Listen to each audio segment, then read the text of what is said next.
যদি কারো জন্য জাহান্নামের ফায়সালা হয়ে যায়, ওর জন্য দুনিয়াও বরবাদ, আখিরাতও বরবাদ। জানি না আগামী বছর এই তিলটুপির ময়দানে বসার আগে আগে আমাদের মধ্যে কারা কারা জানি ওই কবরের বাসিন্দা হয়ে যায়। ও নবীর উম্মত, আল্লাহর দরবারে জানমাল বিক্রি করে দিয়ে হারামের পথে চলিও না। আল্লাহ তাআলার কাছে ক্ষমা চাও, আর যতটুকু সম্ভব হয় জানমালের খরচ আল্লাহর রাস্তায় করিও। ওই কিয়ামতের ময়দানে এক টাকার হিসাব বাকি রাখিয়া জান্নাতে যাইতে দিবেন না। তবে যদি বাকি রাখতে চান জাহান্নামে যাওয়া যাবে। ও নবীর উম্মত, একটু চিন্তা করিয়া দেখিও, বাসায় যখন ভাত রান্না করা হয়, ওই গরম ভাতের মধ্যে আপনি আমি হাত দিতে পারি না। সামান্য দুনিয়ার আগুন দিয়ে ভাত রান্না করা, এই ভাতের মধ্যে তরকারির মধ্যে যদি হাত দেওয়া না যায়, সামান্য একটু উত্তপ্ত করিয়া চা বানানো হয়, এই চাও যদি এক ঢোকে এক কাপ না খাওয়া যায়, হালকা করে খাইতে গেলেও জিহ্বা পড়িয়া যায়। এই সামান্য আগুন দিয়া আবার জাল দেওয়া চায়ের যদি এত বেশি গরম হয়, এই দুনিয়ার আগুন থেকে হাজার হাজার গুণ তাপ যারও বেশি হবে। যদি জাহান্নামের একজনকে দুনিয়ার আগুনের মধ্যে ফেলিয়া দেওয়া হয়, ওই জাহান্নামী আরামের চোটে ঘুমায়া যাবে। ও মুমিন ভাই, ও ইমানদার ভাই, ও পর্দালের মা, তোমার সৌন্দর্য, ওরে যুবক ভাই আমার, তোমার যৌবন সব মাটির মধ্যে নিঃশেষ হয়ে যাবে। শুধুমাত্র বাকি থাকবে আমল।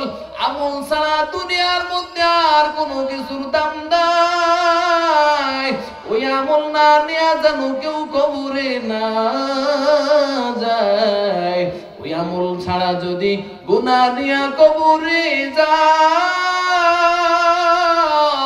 ওই কবরের দুই পাশের মাটির চাপ আমিও সহ্য করতে পারবো না, তুমিও পারবা না।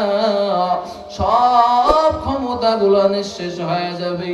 আল্লাহ তাআলা ওই কবরে ডাক দিয়া বলবেন, ওরে কবর, ওই নাফরমানরে দুই পাশ থেকে এত জোরে চাপ দাও, ওই কবরের দুই পাশের চাপের কারণে হাড্ডিগুলা চুরমার হয়ে যাবে।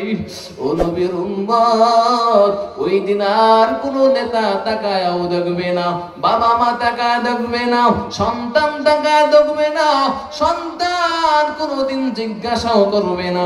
যেই মা না খাইলে সন্তান, না খাইলে মা খায় না, ওই মাও তাকায় দেখবে না, জিজ্ঞাসাও করবে না। ও নবীর উম্মত, ওই কবরের মধ্যে কেউ নাই, একমাত্র আল্লাহ তাআলা ছাড়া ওই কবরের মধ্যে আপন বলতে কেউ নাই।